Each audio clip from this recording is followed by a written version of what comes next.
I've been teaching Friends in Film now for 10 years. Yeah, I've been in the film industry for 25 years. I love it. It is, let me just tell you this. I know a lot of you guys, and tell me in the chat what you want to do in the film industry. Okay, put that in the chat. But I was on set the other day and I had an aha moment. It was a McDonald's commercial that we're shooting inside of a house. There's a McDonald's set out in City of Industry that we always go to. It's like a fake McDonald's, but it's built just for shooting. Can you record this? Sure. Yeah. Built for shooting, okay. But we're not shooting there right now, you know why? Because nobody's going and sitting in a McDonald's anymore, right? So everybody's like ordering into their house. So we're shooting in a house. And this is the cushiest job, the nicest people. I've known these people for like 10 years. And here we are working together. I'm making $2,000 to work with people that I love, recording somebody like taking a French fry and batting other people's hands away from the French fry. He did it like a whole bunch of times and it was funny. I know it doesn't sound funny, but that's our job, to make it funny, to make people like go, oh, that's funny. So here we are shooting that for like 2 hours and I'm getting paid $2,000 and it's the cushiest job and I'm working with my friends. Now, I'm not talking about this for myself. I'm talking about this for you guys, you know, who cares about me? It's all about you. And what I was thinking in that moment was like, oh my God, all of the interviews when I first started, when I was making $200 with my sweaty, sweaty hands, with my butterflies in my stomach, all of the times that I had to do new things, like hook up an earwig or do like playback or re-cue something, and my stomach is just going fucking crazy. All the times that I talked to people and I didn't know what to say, all the times that I screwed up when I talked to people and I said things wrong, or I came across too aggressive, or I came across like insecure, or all the times that I was learning and getting better and better and better. Not that I'm perfect now, guys. No way. In fact, I'm better now because I'm okay with being very imperfect. Yeah, same thing for you. It's a lesson for you. Don't try to be perfect. Just do shit. Just do it. Get out there and know that every little shoot and every little experience is carving who you are. The worst thing you can do is shrink. The worst thing you can do is believe something that it's too hard, it's cutthroat, they don't like it, you know, there's not enough roles that look like me, it's going to take me too long, I'm going to go broke, pursuing the film industry. Don't believe any of that shit. It is worth it. You will find a way. It's so freaking worth it. I didn't know it at the time. When I'm back there, you know, I was so nervous, just like, oh my God, this shoot, and then I get another shoot, and then another shoot, like I screwed up the sound, and the guy calls me, and I'll never forget, driving up the 405 after a shoot. I'm like, it was like one of my first shoots, okay? And I screwed up mic to line level. Anybody know what that is, mic to line level? I screwed it up. Come on, nobody knows that in the front row. Elton, you don't know that one yet? No? Josh, you know that one? Good. Michael? No? Yes? Jordan? No? Okay. Well, there's 2 levels. And I had one on my mixer. I had one on, Josh is loving this. I had one on mic, I had one line on level, and then in the camera I had them both, I think, line. So, and had 2 people on camera. And I split the tracks. So one person you could hear perfectly, the other person was like, nothing. I'm like, oh, fuck. And I didn't know it until I'm driving home. And I'm supposed to be listening off the camera to hear both of these guys, because I had, you know, at that time, we're shooting on beta cams. You probably don't know what that is. Well, they're big cameras. Maybe Josh knows. There was a return off my mixer. I could listen off the camera. I'm supposed to make sure that I'm hearing both of them. And I knew this. People told me this. I knew it.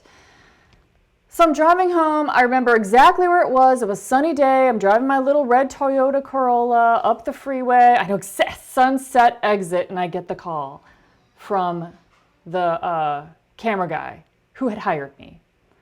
Okay, and he's like, fucking hey, Janet, you fucked up the sound. you're never gonna work with me again, and they're so pissed and they're blaming me. And I'm just like, he's like, you did this. We can't even hear the person on the right channel. Didn't you listen off the camera? I'm just like, I'm sorry. I'll come back in. I'll work for free. I won't charge you. I'm just like, dying. Okay, this can happen. This can happen, guys. Never forget it. That was my worst mistake ever. Yeah, that was the worst one. But, you know what? I still got a career. I've been working for 25 years. I got all these people calling me all the time. I'm like at the top of my game because I didn't let it stop me. I could have just like crawled into a ball and just said, you're not a technical person. What are you doing? You're ruining people's lives and careers here. But I did not do that. I'm like, okay, I'm just going to keep going because I like doing this. I like it. I like it, and I like the money. And, well, that's just one client. There's many others out there, hopefully. And there was. And shoot after shoot after shoot. Now, a lot of the people that I started with when I was doing interviews, they're still doing interviews. I'm doing commercials. I remember another breakthrough moment, which is another good lesson for you, good story for you. Okay, so it's been maybe a year now, and I'm in Los Angeles. This is 25 years ago. And I remember, so I'm doing interviews. I'm doing behind the scenes. I'm working for Austin Powers behind the scenes. Remember Austin Powers? Anybody? Yeah. Remember the scene where it's the big Scottish guy, and he's like, get in my belly to Vern. Remember that? I was there when they shot that, and I was appalled. I'm like, this is so inappropriate. This is so bad. This is a horrible movie. I don't get this at all. And Rob Lowe was there. I'm like, oh, Rob Lowe, he is good looking. Yeah. But I remember that scene, and he was like chasing him around. I'm like, oh my God, I can't believe this is not comedy. This is not funny. What do I know? And so I was working on that kind of stuff, and I'm making like anywhere from $250 to maybe $400 a day doing behind the scenes. Interviews, I'm making $250 when I do a half day, $300 or maybe it's $350, something like that. Doing press junkets where you're promoting the film, I'm making like $250 a day. I know that one for sure. And I remember I was driving in to work, and I had just worked on a commercial. I just worked on a behind the scenes on a commercial, and it was a rainy day, and the rain was hitting the roof of this place that they were shooting the commercial in, and I was getting a feed from the mixer, right, getting an audio feed because I'm recording it, and I remember going to the mixer, so what about this rain? Is this going to be a problem? And he's like, well, I'm going to do some wild sound of it, some room tones so that they can mix it in there, but yeah, it's not a really good thing. But everybody knows about it and everything. I'm like, okay, cool. And I looked at his cart, and it was like made out of a wheelchair. Super cool. I'm just like, oh, wow. His name's Mike Riley. He's still working. I mean, what a sweetheart to talk to me. And he shared a lot of stuff with me that day. So I'm like, so what do you get paid for your rate? And he's like $800. I'm like, oh, wow. Well, that's good. How about the equipment? He's like $1,000. I'm like, holy shit. You get paid like $1,800? And he's like, yeah. I'm like, oh, wow, I make like today I'm making $350. I'm like, holy shit, that's good. Wow, I want to do commercials. Now, I hadn't been doing sound that long. It had been at least a year. I've been on tons of shoots by this time. And, but I had my little package. I'm used to doing my little shoots. And so that shoot was over. I'm driving down the freeway and I go, yeah, I've had a great week. Let's see. I worked every day this week, and I made $250 that day. I made $200 that day. I made $350 that day. I made $1,500 in 1 week working 5 days. That rocks. And then I go, wait a minute. That mixer that does commercials made $1,800 in 1 day to my 5 days. I'm like, I got to get out of doing interviews. I got to move up into the bigger stuff. I got to do it. It just was like, bing, in my head. Do you remember those moments? You remember those moments when you decided you want to get in the film industry, when you decided that this is what you're meant for, you decided you're good at something. You decided that's a life I want, not this other life. Oh, you remember those moments. They're good moments. You're like, watch a movie and you're like inspired. You're like, that is what I want to do. So then I went hiking with my husband, he was my husband, yeah, my boyfriend at the time. And I remember telling him, I'm going to do commercials. And he's like, yeah, but you don't have the equipment. I'm like, I know, I'll have to buy it. He's like, yeah, but you don't have a van. You don't have a cart. I'm like, I don't have anything. I know. He's like, but you don't know anybody. You have no connections. I'm like, I know. I'm going to get them. I don't know how I got them. Somehow I got them doing this. I'm going to get them in commercials too. I don't know how, but that's what I'm doing. And then he decided he better not say another word because I was doing this. And they definitely don't want to be somebody that says, I don't think you're going to be successful doing that. You remember every single person that says that to you, don't you? Yes, you do. It means it means you remember it. That's all. I remember every single person, and you don't forget it either. Oh, so he was quiet at that point, and he's just like, okay, she's probably going to do it. And then I did it. That next year, I was just like, it was so funny. I had a picture taken of me in front of a cart. I bought this cart. It was just like a cart, a hollow cart without any gear on it at all.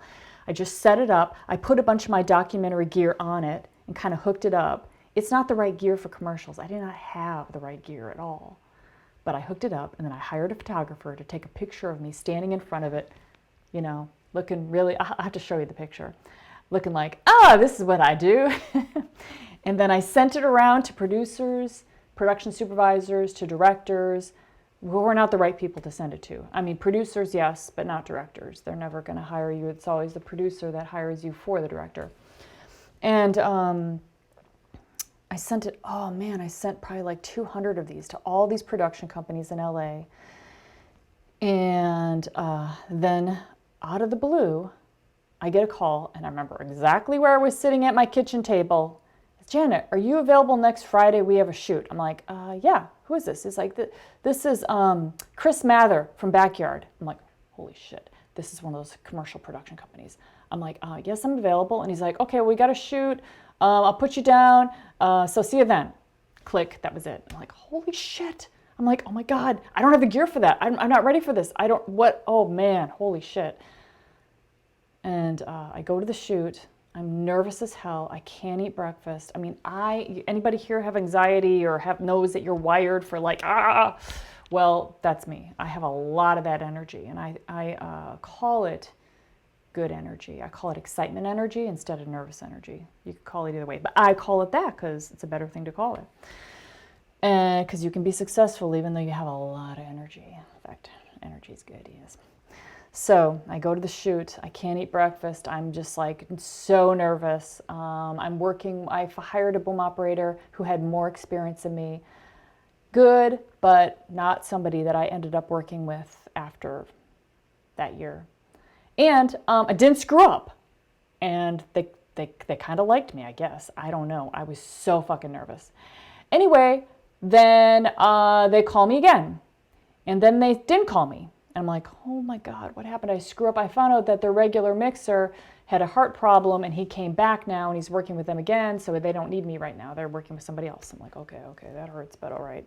But then the guy had a major problem, heart problem, and he had to leave, and then I'm the one. So this is my company. The first company that started hiring me, they started hiring me again and again and again. This is a big director. They did not know the difference. That's a thing. People can't tell. And they don't really look into your background. They don't have time. I asked Chris Mather, I'm like, why did you guys hire me? He's like, well, the card that you sent, because I named all the countries that I'd been to. He's like, my dad's from India, my mom's from Latvia, and you've worked in both of those countries, so that's why I hired you. I'm like, huh? Really? Wow, okay. I'm like, well, I didn't actually work in those countries. I've been to those countries, but he's like, oh, okay. People don't care, and they cannot tell what you're doing. They don't know your job. The confidence is the most important thing. If I had really fucked it up, then I would have been gone, but I didn't really fuck anything up. I was good. I was lucky. And I worked with those guys for 10 years. And then I found out after 10 years, and they gave me my start and everything, and I love those guys. And I still see them today. They still hire me on other shoots. But yeah, 10 years, I never really raised my rates. I kept my rates the same. And I found out that after there was the downturn that happened, that I was way undercharging. And when the business went down, I started working with other companies and I found out what they had in the budget. I'm like, my price doubled. So I went from like $1,500 a day to like $2,000, $2,200 a day. Not doubled, I guess, but yeah. And that's one thing that I want you to do too, is as you'll remember this down the road, check with other people that are doing the same job as you and make sure you're charging the maximum, not the minimum, not the minimum, not the minimum. Because people will see you as what you charge and they will think that you're low end because you're charging low end. I used to take any job that would come in, like, yeah, I'll take it. And I'm like, I'll show that I'm loyal. I won't even ask any questions. I'll respond immediately. Well, the responding immediately was good, but not asking any questions and just taking whatever they had. I'm like, no problem. Good, yeah, sure. Shows them that I'm not a top person, because if I was, I'd be like, oh, okay, what's the rate? What do you have for this? What are we shooting? Is it union, non-union? What is it? Before I accepted the job, because maybe I have other jobs coming in and I want to choose the best one. Yes, I'm saying this for you, right? So you are in demand. That's good for your career. You have many jobs coming in. Okay, yeah. So back to that McDonald's shoot, that moment, I'm like, all of the uncertainty, all of the difficulty led me to this cushy ass job, working with great people, making this money. No stress, so damn easy, but you can't just walk into that job. You don't walk into these great jobs. You get to these amazing, great, wonderful jobs through all of the harder jobs, all of the little jobs, all the jobs where you're running around doing reality TV or whatever it is. That's getting you really good, and it's getting you able to handle everything so that you have confidence in your body when you're talking to these people and they're just like, I like you. I'm going to put my $1 million project in your hands that you are going to take care of us. And you're going to say the right things at the right time to people. I say things in a way so that the producers and directors can repeat what I'm saying so that they look good. I'm thinking that far ahead. It's so good. A lot of people don't do that. They just like blurt it out in their techno speak or whatever, you know? No, that's why they hire me, is because I'm thinking about their careers, because I'm part of their team. I'm part of their success. So I'm going to make sure that I am like butter to work with. I'm like butter. You can be like butter. All it is the intention, the thought, the watching people that are really good and modeling them and then becoming that yourself. It all boils down to your energy, your identity, the way that you see yourself. And identity is not something that is just like, oh, that's what I'm stuck with. Anybody here like Tom Bilyeu? Anybody? Tom Bilyeu? Anybody? Yeah, Tom Bilyeu. He's, I think I got his name right. I think so. Let me know in the chat. He interviews like Gary Vee, all these people.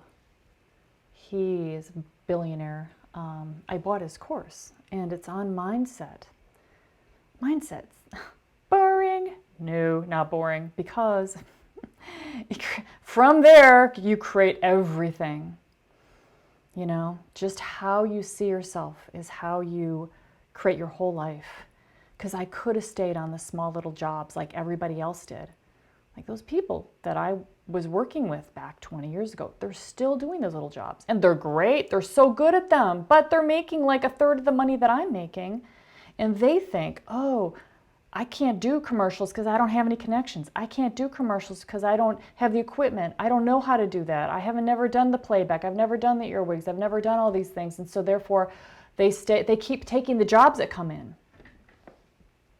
And you can have a career where you just keep taking the jobs that come in, and then you end up with, and if you're happy, perfect. If you're happy in the sector that you're in, great.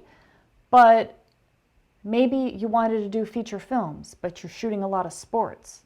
Okay, danger zone, because you're not going to jump from sports to feature films. No fucking way. You're not going to make that jump. You're not going to jump from behind the scenes interviews to feature films or commercials or Netflix TV shows. Does not compute, will not make that jump, even though you're a great camera person or a great AC or a great producer. You don't have those connections. You've got to start in that sector that you want to be in. Now, when you initially start, you can start with everything. Just start with everything. Reality TV, corporate video, who cares? Interviews, behind the scenes, commercial here and there, a TV show, a Netflix, a music video. So you just do everything. But then, and you're always have in the back of your mind what job you want to do and what sector you want to be in. And then you really vector towards that sector. For me, it was National Geographic when I started. National Geographic.